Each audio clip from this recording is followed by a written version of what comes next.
Hello. Happy Friday, everyone. Welcome. We're going to get things started over here.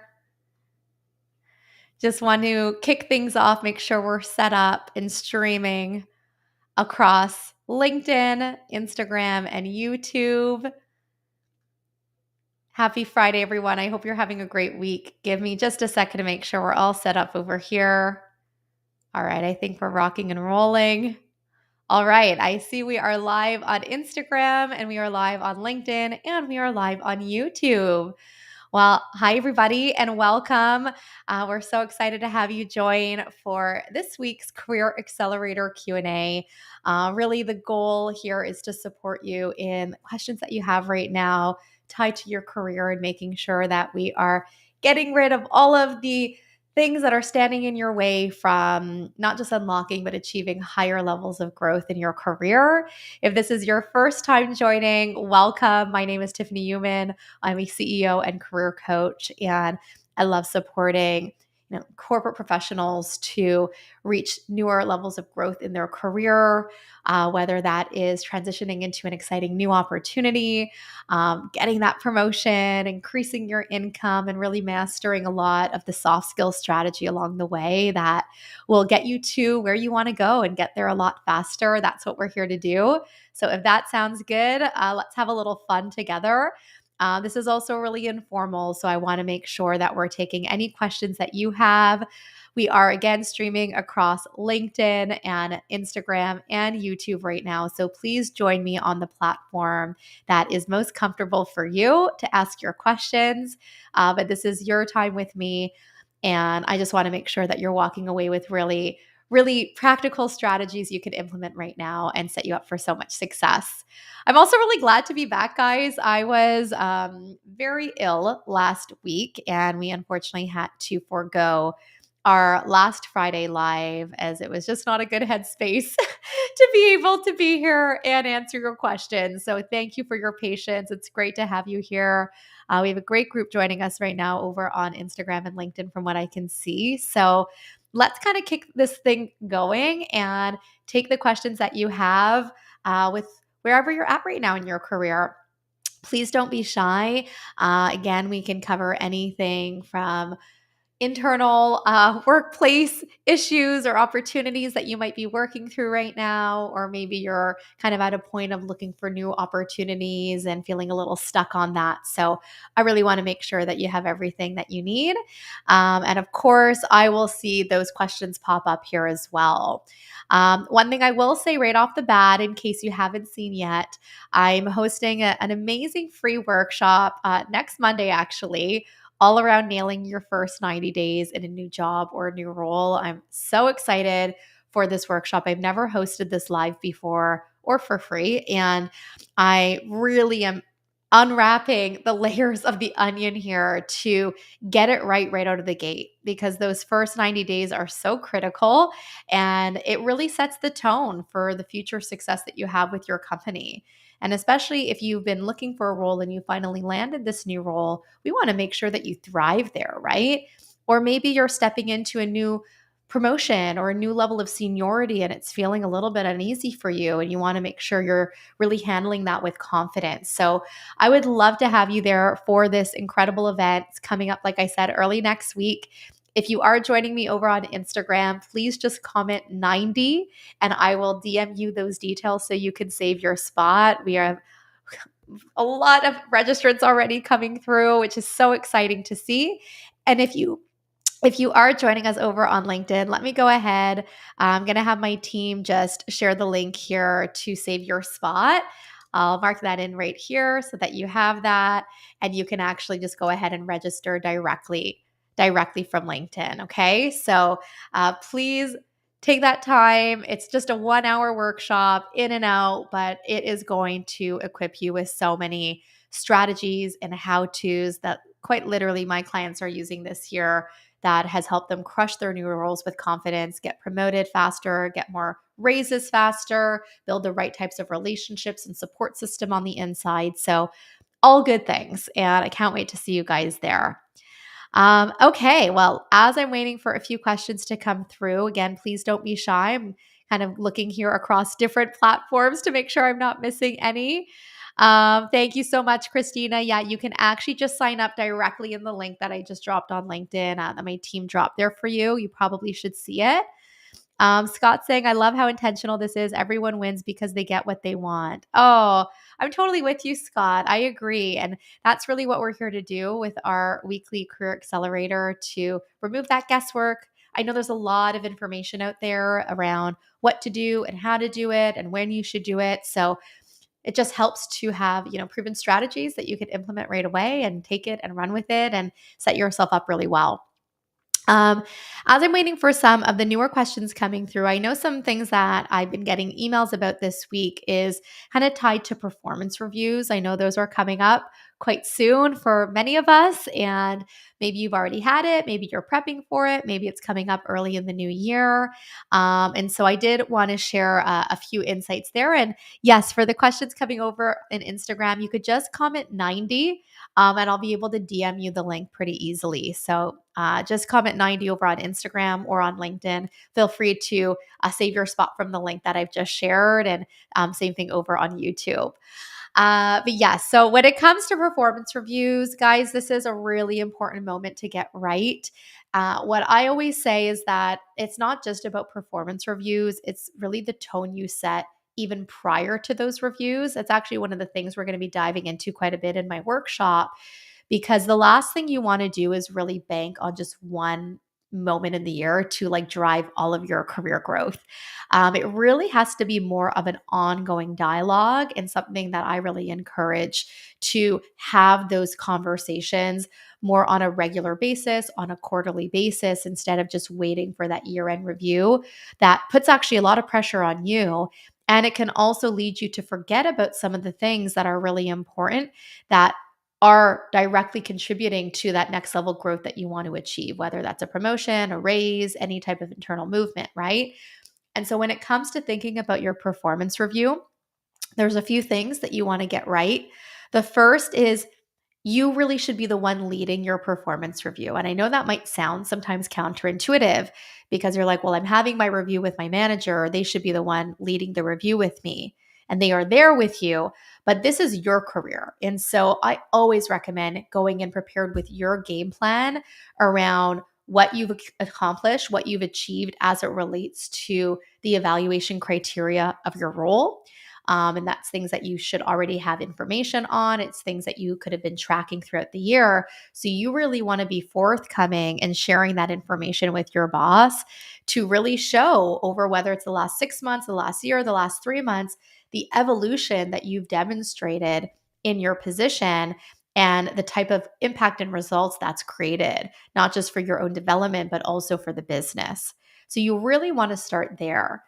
Another key thing that you want to integrate in your performance review is some of your own next steps and how you view your growth within the organization. That can involve things like either trainings or upskillings that you want to do, but even beyond that, it could be really just being very explicit about what you want to achieve as that next step.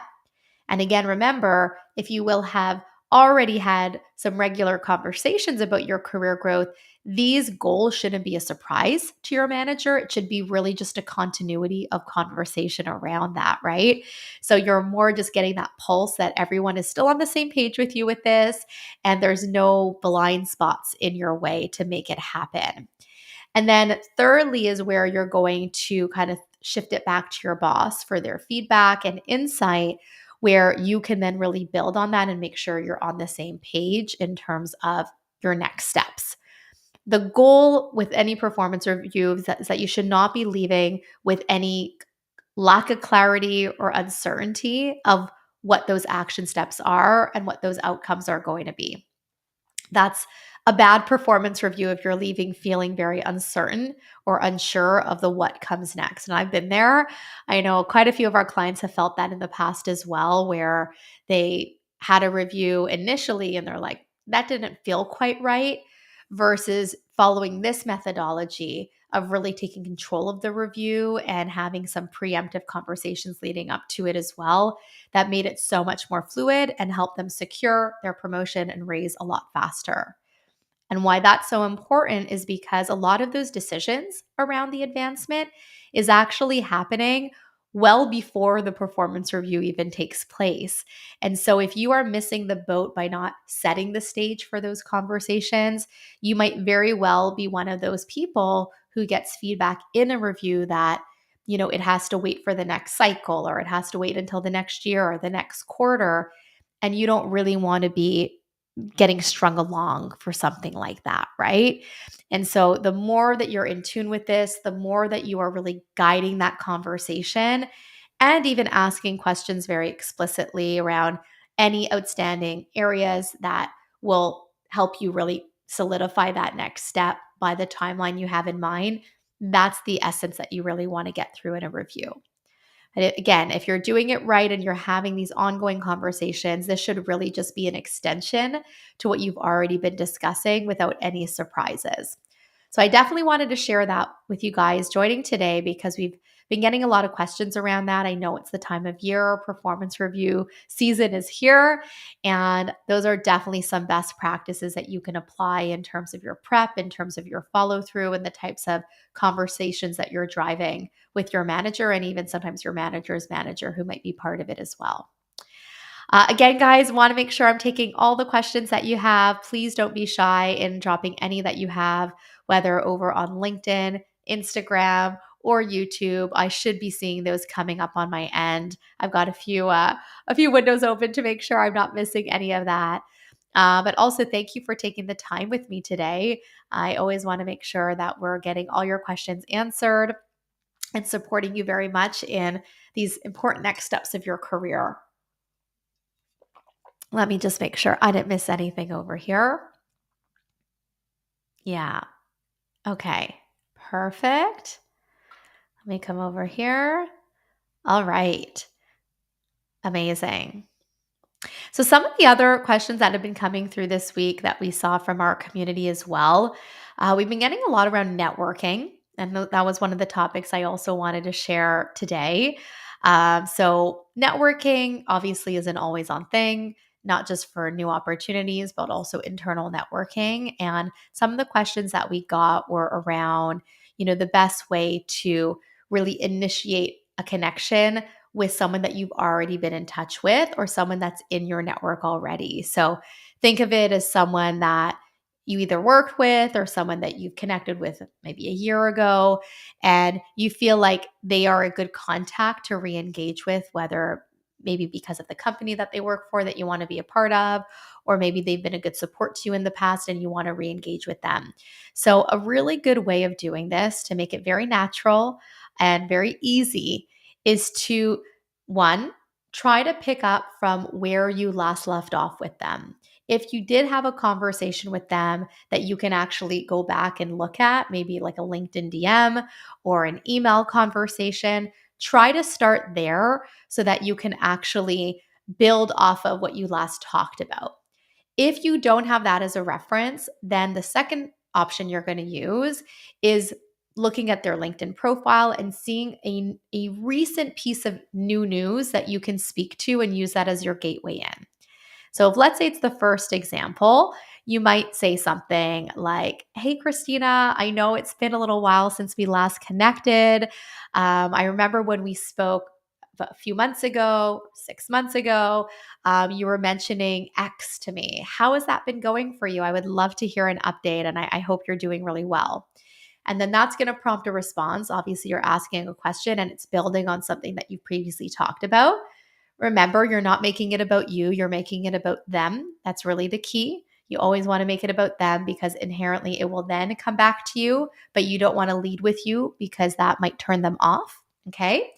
And if it was the second option, right, where it's maybe someone that you haven't had a recent conversation you can tap into, but it's someone that you know or you know of and you've seen on their LinkedIn profile, maybe they started in a new position, then you could say something like, "Hey, Christina, I noticed that you've recently stepped into X role within Y organization. That is amazing. How exciting. I'm really happy for you. How has that been going for you so far?" And again, You're leading with a question so that they are more inclined to respond.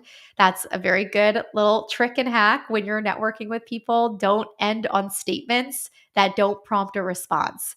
End with a question that will be more inclined to get you a response back and build in that dynamic together. Okay. So you can see these examples are really easy, nothing complicated, nothing overly, detailed, just something that's very genuine that re-engages that particular connection. And the reason why I'm stressing this and why I think it's come up within our community this week is your active network is one of the most powerful networks you can tap into in opening up opportunities and really unlocking those next levels of growth in your career because they already know you to a degree. You have some type of acquaintance. Even if it's someone that you've worked with in the past, all the better because they've even been able to see you in action and maybe have a better sense of your work ethic. So you really want to lean into these types of contacts and just come from a place that's very genuine and authentic and not with any ask immediately in return. Try to show interest, show that curiosity in the other person, show that you care, right, before even asking for anything, because otherwise you'll burn that bridge really quickly. Okay.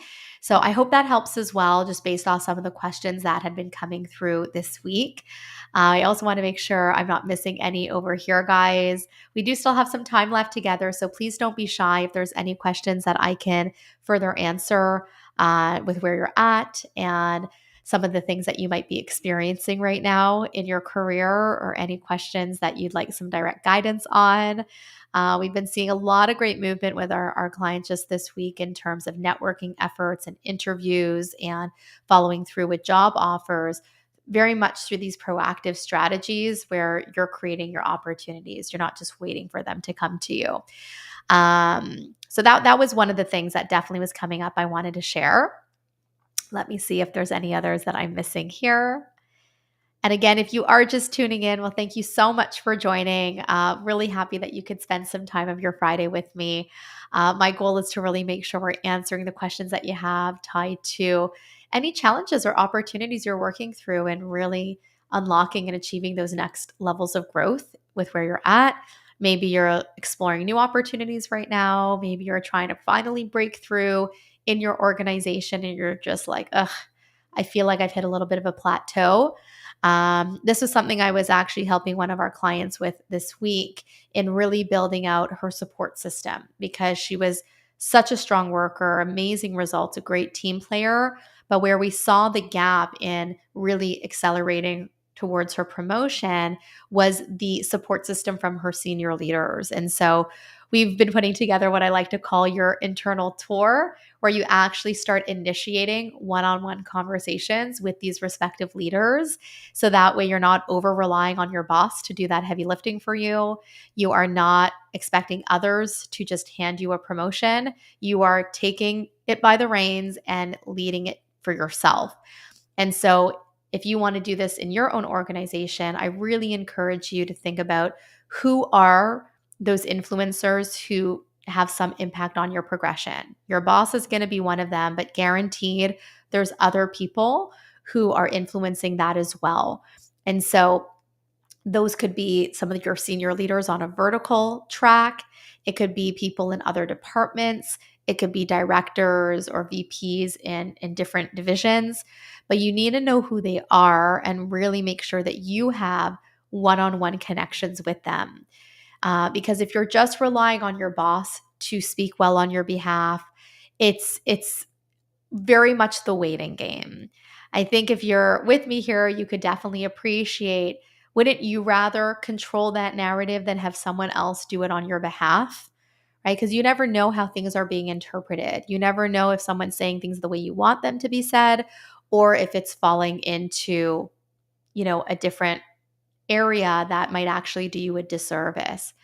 So, for instance, when you are meeting with these senior leaders, you want to definitely be empathic to their needs. You want to, again, start with them, just like I was sharing the strategy with networking just prior. You want to start building on things that are of interest to that individual. So, maybe asking about their pressing priorities for the remainder of the year, or what are some changes that are happening on their team right now that they're excited about, Or, what would be the biggest concerns that are really preoccupying them and how you can support them in that, right? You want to really tap into this next level of conversation with those leaders so that they open up and feel very compelled to open up. And that way you can actually step in and show how you can support them both in what they're working towards, but also in how that impacts your development goals.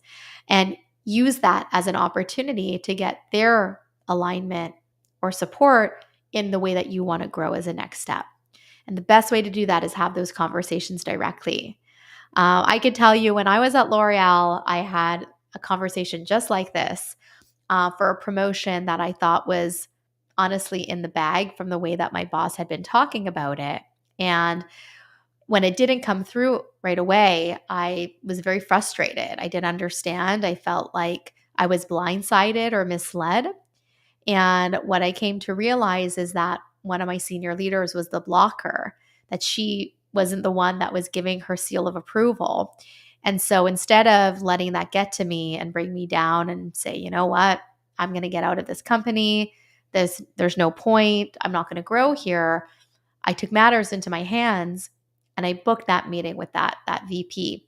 And very similar to what I was just sharing, I took a very, very similar approach, which is exactly what we coach our clients on, which has allowed them to 2x and 3x their rate of promotions in their organizations, because you get to the heart of where your blocks are instead of just turning a blind eye and pretending everything's okay. You're actually allowing yourself to uncover what's the missing gap here. Like, what is not working? What needs to be seen or demonstrated that you're not demonstrating already? And you'd much rather know that and be able to action it than not know it at all, right? And that's the muscle that you need to build in your organization, because it's what's going to help you reach those next levels of growth a lot faster and a lot more seamlessly with the right advocates in your corner. I can't emphasize that enough. So I hope that's also helpful in thinking of it this way, guys, of how you can do this. And by the way, that's actually one of the things I'll be sharing more in depth within my Nail Your First 90 Days workshop coming up next week, because building those relationships starts from day one. It's just as important, if not more important, than the work that you do, because people get people jobs, people influence people movement decisions. And so you want to make sure that you have the right people in your corner. And if that's something that you feel like has been a challenge, or you're a little nervous of how to build those relationships, just know that you don't have to be alone in that. I'm there to help. Feel free to ask any questions about that with me now. But you'll definitely get a lot more on that, especially in our workshop next week. So again, if you haven't already registered, please comment 90 over on Instagram and I'll send you the links to join me. And then also on LinkedIn, you can definitely just join from the link that Jeremy has shared over there to save your spot. I see a comment here from Scott. You gently hold your superiors accountable so there's no surprises later. Yeah, I agree with you, Scott, right? Part of it is just getting that support and like making sure you're on the same page, because surprises never helps anybody. If anything, it makes you more frustrated because you're feeling like you're doing all the things, but you're actually not doing the right things. You're doing things that are keeping you stuck and not allowing you to build the right support system, or as I like to call, your cheer squad internally, that's going to actually help propel you forward. So definitely something to think about. Any last questions, guys? I know I'm still battling a little bit getting my voice back, so please bear with me. Maybe we'll wrap up a little sooner just in case, as I feel my voice is starting to go out. But I want to make sure if there's any questions that you have that we're getting those answered. Please don't be shy. I want to make sure that we are covering that together and setting you up for so much success. Maybe even just let me know in the chats, guys, what's been one of your biggest challenges recently in your career? I kind of want to get a pulse of where you're at, what you're feeling has been really, really a challenge on your end, because I can definitely support you in this as well. If you want to share whether you're joining from YouTube or Instagram or LinkedIn, please just let me know what's a key challenge you're facing right now. If you had to give me the number one challenge, I'd love to hear what that is. just to get a little sense of things. Yeah, because I've been hearing a lot. I know there's been a lot of different challenges, but where there's a will, there's a way, guys. And I want to make sure that you feel really empowered in that. So please know that I'm always here to help. And on top of it, I've been in the trenches. I've been where you are. If there's someone that knows what you're feeling, it's me. And also just with clients that we're supporting right now and the shifts that they're seeing that are quite literally life changing. There's so much opportunity out there. You just need to know how to seize it properly. We have one comment here from Prilbiba. Working in an unprofessional organization ruins my confidence. Yeah. I'm really sorry to hear that. I know confidence is a big one. Obviously, it fuels everything. And if it's an unprofessional organization, that might even be spilling over in other ways for you, maybe where you're feeling frustrated, unsafe, unsupported. Maybe if you can share a little bit more context of where you feel that's stemming from, that would be really helpful for me because unprofessional is a bit of a big word, but there's often ways of improving that, especially depending where that unprofessionalism is coming from. But at the same time, there's things that you definitely want to see as a true red flag. For instance, things like, nepotism or even very severe favoritism or discrimination of any kind. Those things are just unacceptable. So there's obviously kind of a spectrum here of when we talk about an unprofessional organization, what are we dealing with? Is it unprofessional in terms of like their way of working and communication, or they're disorganized? As frustrating as that is, there's definitely ways to work through that. Whereas if it's more like systemic things around the reflection of your leadership team, that's a bit of a bigger issue and perhaps not the right organization for you to thrive in. I have another one here. How do you know when you've stayed in a job too long? How do you know if there is no more growth in a role or company? I love that question. That one's coming over from Instagram. So the best way to know if you stayed in a job too long is if you're starting to feel some kind of disconnect versus what really motivates and drives you versus what you're getting from that company. And the reason why I say it like that is because your goals and values are going to shift with time. But if you still feel that the organization you're a part of is feeding into the priorities and values that you deem most important, then that is often enough to continue to fuel the goals and growth that you want. But of course, this has to be paired with active conversations around what that growth path looks like. And having very explicit conversations with your boss, maybe even your HR team, your senior leaders, of saying, hey, this is where I'm at right now. This is where I want to get to in the next year to 2 years. Is that a feasible path? And if yes, what are the steps I need to take to help position me best to get there, if not sooner, right? And you're going to get much more explicit feedback of if that path is feasible, if this is something that you're going to have the support to do, and you'll know a little bit more what's what. And by the way, you'll likely also be able to see just from those internally if those growth paths are quite common or not. A good sign of knowing if the company is one that you can grow with is how are other people evolving? Like, is the norm that there's stagnation, or is it maybe one off cases that are not necessarily the rule of thumb in your company? And there's plenty of opportunities of others excelling and growing and moving forward in their careers. So, part of it's observation, part of it is through networking, part of it is through having conversations with your boss and decision makers around where you're at, where you want to go, what's missing to get there, and getting the support that is a viable option for you. Um, and then I would just say in tandem, outside of your company, that's where networking is so important too, because you might want to just put some feelers out there in terms of what roles might interest you, maybe talking with people that you know or don't know in like organizations that you could see yourself being a part of, and just getting a sense of what their day to day might look like, what growth opportunities they might have in that company compared to your own company. And this way you can make a more informed decision is as to, do you stay where you are or do you actually move somewhere else? Because it's not always greener on the other side, But the best way to make that decision is with information. And it's hard to do that when you don't have that information. So I hope that helps to just take that proactive stance of going out there, having the conversations, asking the right questions, being explicit about your goals and expectations tied to that and timeline. And then also having some of those conversations externally to map out against where you're at, which option might be the best move for you. And at the end of the day, if you have options, that's the best spot to be in, because then you get to choose where you go next and what that looks like. I see a message here from Christina. I think this is going back to one of the challenges that you might be facing, which is being heard. Yeah, that's a big one, right?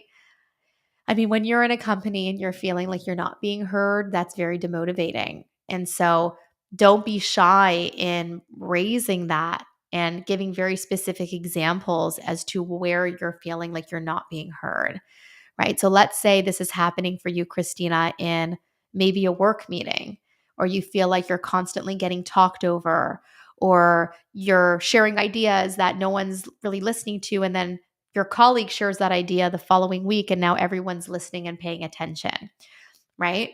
So this is where you can share that, let's say, with your boss. And I'll give you a quick little template that you can inspire from, where you could say something like, I can certainly appreciate that, there's quite a few team members that all have our respective contributions in the work that we're doing and the way that we are driving the results of our area of the business. At the same time, I have found on multiple occasions that the recommendations I am sharing are not being taken as seriously as I would like. For example, and then Christina, you'll share a very specific example that is hard to deny of how it was maybe dismissed in a meeting or some type of discrepancy that you see there. And then you will follow up with, moving forward, I would very much like to feel heard more than what I'm gathering right now in my role. It's really important for me in my development to not just have that type of receptivity, but also to make sure that I'm moving in the right direction with your support behind that. Right. And so, like this, you're having this conversation to kind of frame it, but you're bringing a lot of specificity into it. Maybe just as a quick aside, Christina, and I don't have the full context, but if you're having trouble being heard, just also do a little bit of self-reflection if you're bringing forward enough of the facts to be heard. So what I mean is a lot of this comes down to our language. If we're sharing things and we're saying it more subjectively, more qualitatively, it could actually work against us versus being very data and fact driven when you're bringing points forward, because data and facts are hard to deny. Like when you have the proof right there, you're like, I'm recommending this. Here's why. Here's my backup. This is why this is the right decision. It almost becomes very hard not to be heard. And it almost puts more onus on the other person to have to justify why they're not listening to you, because you've just presented this entire business case of why they should be following through on your recommendation. And it's very clear. You have the backing. And so if they're going to just dismiss that or breeze over it, well, now you have more of a footing to go off of and say, may I ask, why you're not as supportive to this strategy, right? Or, can you share a little bit more where you might be feeling some hesitation in moving forward with this, right? And you're just coming from a place of asking questions, but it's really to get to the heart of the matter of why are they not seeing eye to eye with you? But I've found that to be a very effective technique, Christina, that the more data and fact-based kind of mindset you have going into conversations, the harder it is for the other person to not listen. Another just quick trick that's really helpful to be heard, and this might sound counterintuitive, is actually listen really well.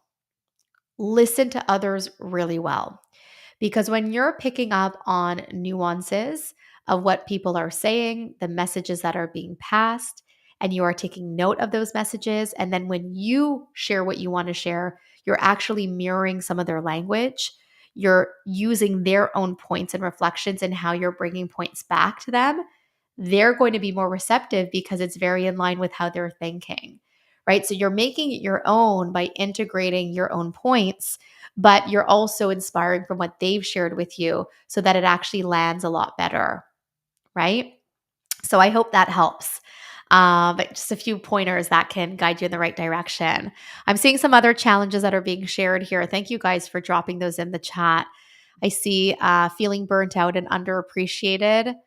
Yeah, that's a big one. Obviously, burnout is not a sustainable strategy for you.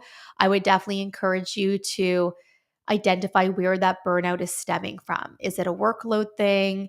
Is it a dynamic with your boss? Is it not having the right expectation set? Is it being understaffed? Where is it coming from?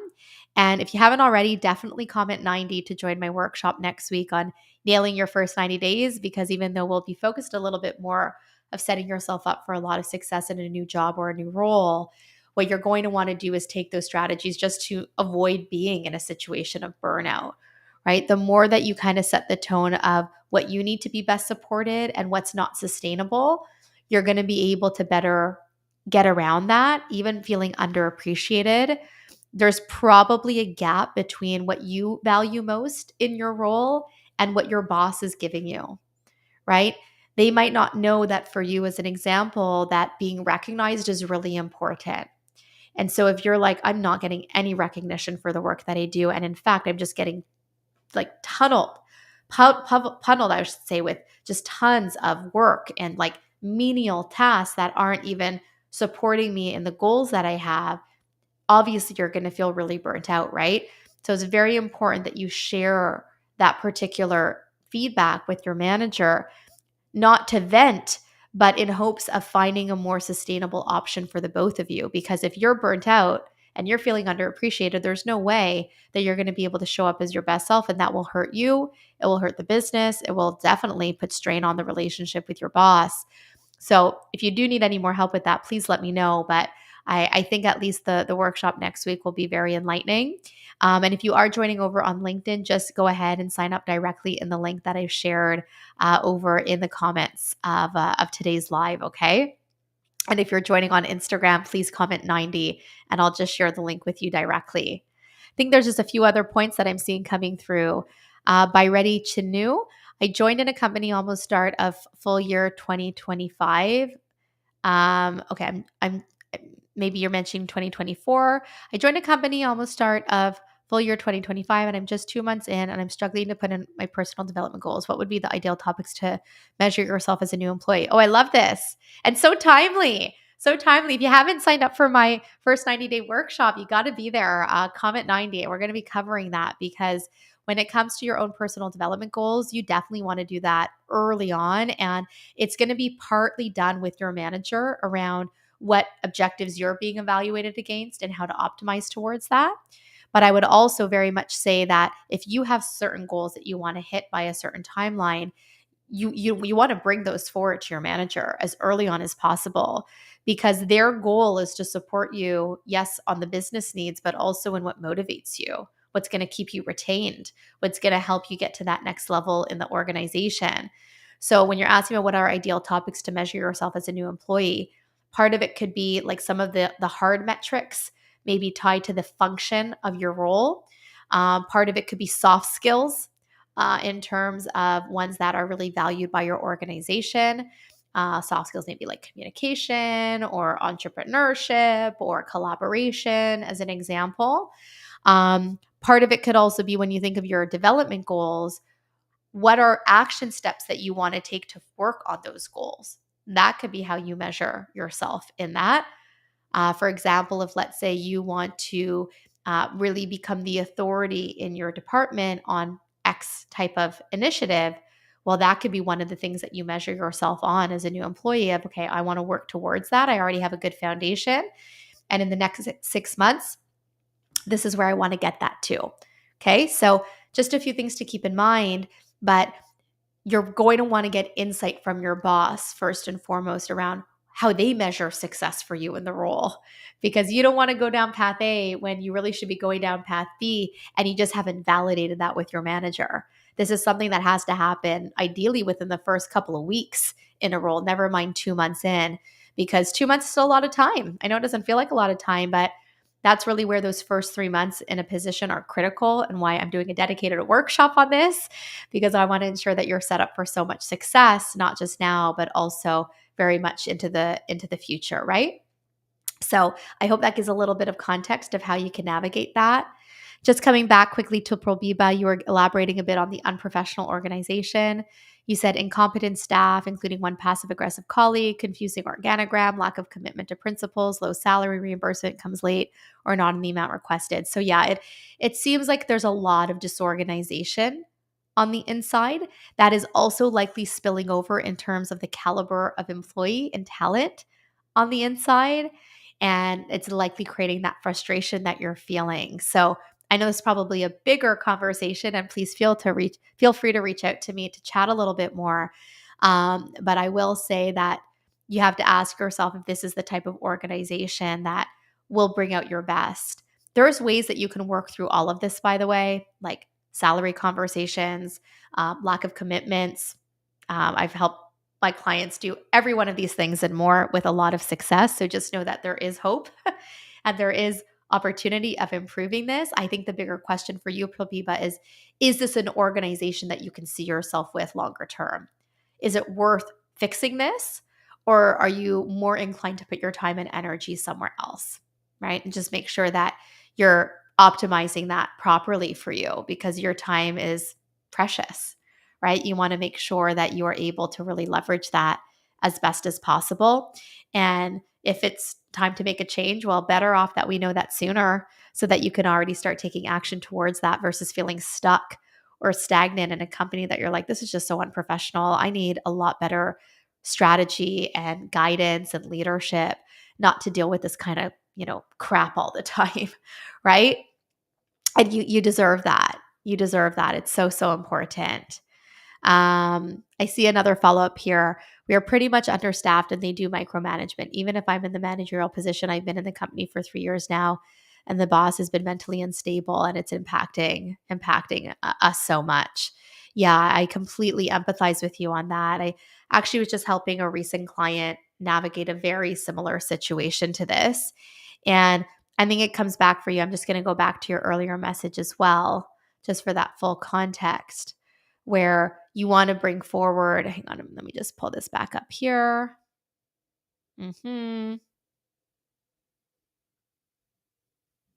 Yeah.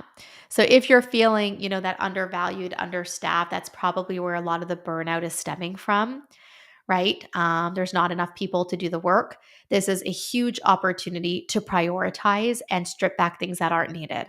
Because when teams become understaffed, you cannot maintain at the same pace before. It's going to dramatically affect your health. And like you said, if it's leading to a lot of micromanagement, that's probably a function because there's so many things going on and there's too many hands in the pot that are trying to get meddled up in here. But it's not actually focusing on the things that matter, that will move the needle the most. So if I can give you this piece of guidance, I would definitely recommend, especially that you're in a managerial position, try to take some ownership here of re-looking at the priorities and being okay to say we're not going to be doing this anymore. Like, for the time being, this is something we have to take off, and we have to focus on ABC only. And that's what we're going to do. That's what we have to focus on until we either bring more people back on the team or we stabilize this part of the business, because working from a place of burnout is going to do a disservice to everybody. And I'd rather put our precious time and energy, the limited time and energy that we have, on the things that will actually move the needle, and will also bring more motivation back to the team. Okay. And especially if you find that the boss has been a little bit mentally unstable, they're probably just making matters worse. So just know that you don't have to be alone in that. If you do want any additional support, you're more than welcome to chat with me and book a call with my team as well. You could just comment call, and I will share the details to book that in. But at the very least, I think you will still get a lot out of the free workshop I'm hosting next Monday on nailing your first 90 days, because it's going to set the tone of some things that you can do with your boss. We have a whole section I'm going to be covering around boss dynamics and team dynamics and how to really manage that very effectively. So you'll be able to definitely use this in your role. All right, guys, I think we've actually come to the end of our live today. Thank you so, so much. Really appreciate you all joining here and sharing your great questions and insights. I hope it was helpful for you. We go live every Friday at 12 p.m. Eastern Time. So mark your calendars again across LinkedIn, Instagram, and YouTube. We are always here to support you and make sure that you get the guidance that you need. If you are, interested in getting in touch, you can definitely do so. If you're following me over on LinkedIn, go ahead, book an appointment with me and my team. We'd love to talk with you and see how we can help you get to that next level in your career. And same thing on Instagram. If you're joining us from there, you could just comment, call, and book a free clarity call with me and my team. And for those of you who have already signed up, I can't wait to see you on Monday for my brand new Nail Your First 90 Days training. It's going to be a pretty major game changer for you. And we have a major surprise plan for those who are joining live. So don't say that I didn't warn you. I can't wait for you to take full advantage of that. And again, thank you guys for being here. It really means a lot. I hope you all have a wonderful rest of your Friday and a great weekend. And I will see you back here next week. All right. Bye, everyone.